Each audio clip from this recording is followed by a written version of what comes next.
Well, I haven't been in serious trouble with the media for About 3 days, I think, so it's probably time to do something. I expected the attention around me to dissipate 3 or 4 years ago. Mm-hmm. And for some reason, it doesn't stop.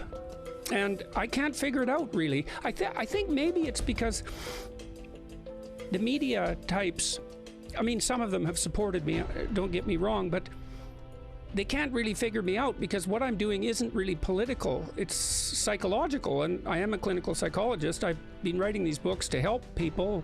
There's other reasons as well. They have to make everything political, and I don't quite fit that mold, and so I don't think they know what to do with me. And They want you to say I'm left or I'm right, and you're like, listen, I'm neither. I'm watching both sides and making my own decisions. That's how I see you. I don't know if that's true or not, but I see you in a very similar, not that we're on equal footing, but I see you in the same way I see things. It's not, I don't pick a team here.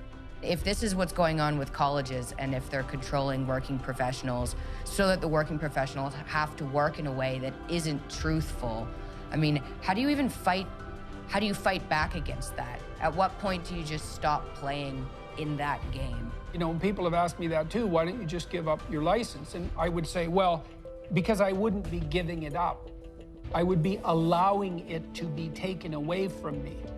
Like if I decide in a year that I don't want to be a licensed clinical psychologist because the whole damn profession has become corrupt, that's a whole different issue than letting this pack of craven commissar cowards utilize the complaints of random people online to justify their own envy and desire to prosecute and then fold in the face of that opposition. It's like, I'm not going to do that. The only thing you have in a complex situation is the truth. That's all you have. That's why you have to abide by the truth, you know, because when things get complex around you, all you have there that's solid ground is the truth. And so the reason you abide by the truth is so that you can say what you have to say about what you've done and who you are, and you can do that under impossibly difficult circumstances, and possibly that will sustain you. And I'm still not sure that in the most fundamental manner, that's not the appropriate thing to do. But because I'm not sure, and because at least technically my understanding at the moment is that that's not, that I wouldn't be abiding by the dictates of the college, I'm still more than willing to play by the rules. And those rules might be right, you know, I don't know what to do with that, because under normal circumstances, I can understand why the anonymity of the complainant publicly would be maintained, right? Because it stops people who have a legitimate grievance from being intimidated by those against whom they have the grievance. But those rules only apply when people aren't weaponizing the colleges. And as soon as the colleges are weaponized, when you can manipulate the bureaucracy into being a club for your viewpoint, then what constitutes ethical behavior on the part of a defendant starts to become murky. And that's also part of what makes this stressful. Yeah, well, I think just ignoring the people who actually did the complaints is the right way to go, because they don't matter. And if they weren't there, somebody else would be making the same kind of complaint. It's a college issue.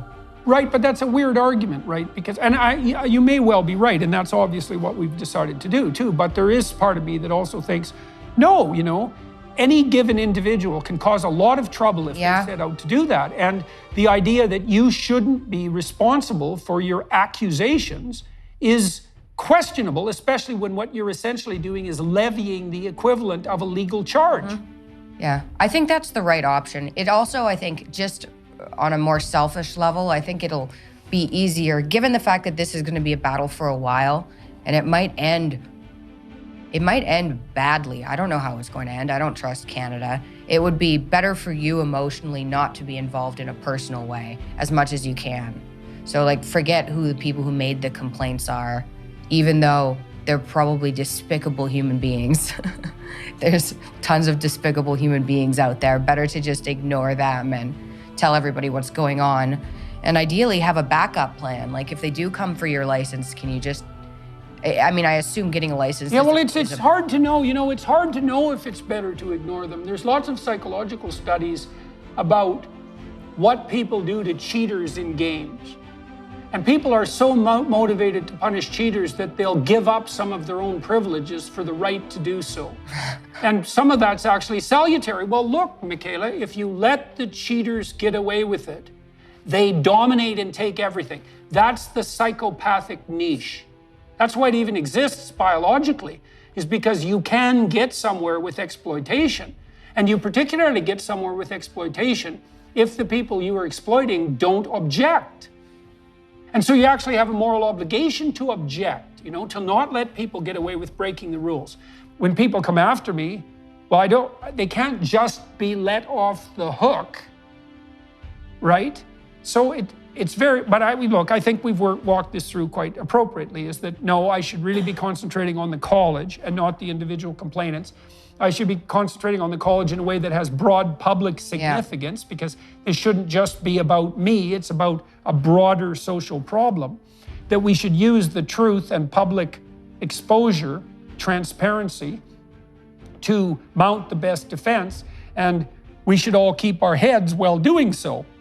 But there's no better strategy than that, but it's a tight rope to walk, that's for sure. And the other problem is, Mick, it's so easy to slip off this. You know, it's like when I've been in the most tendentious interviews that have been directed at me, Helen Lewis comes to mind in particular, every single comment that some of these journalists have made is a trap, right? And the trap is, I think I could goad you into saying something that would be impulsive and aggressive enough to blacken your reputation permanently, and therefore to destroy your life in some fundamental sense, just so that it would redound to my moral credit. And if you all listening think that I'm being paranoid, you go read Nellie Bowles' apology for what she did as a New York Times journalist, and you tell me that this isn't true, because she came right out and said that's exactly what she did when she worked at the New York Times. Now, she thinks she's learned better, but I would say if you already went that far in that direction, you have an awful lot of learning to do. And I would be very hesitant to claim you've now learned your lesson and are a good person. You know, there's some things that it takes a long time to come back from, and that's certainly one of them. I would happily destroy someone's reputation just so that my articles got more attention online. It's like, oh yeah, really? And you knew that too. You didn't just do it unconsciously. You did it consciously, and you did it repeatedly, and you did it for the New York Times. And now you're sorry. It's like, 10 years in a convent flagellating yourself might make you sorry. Maybe. Like, I've watched people in my clinical practice try to walk back from significant moral errors.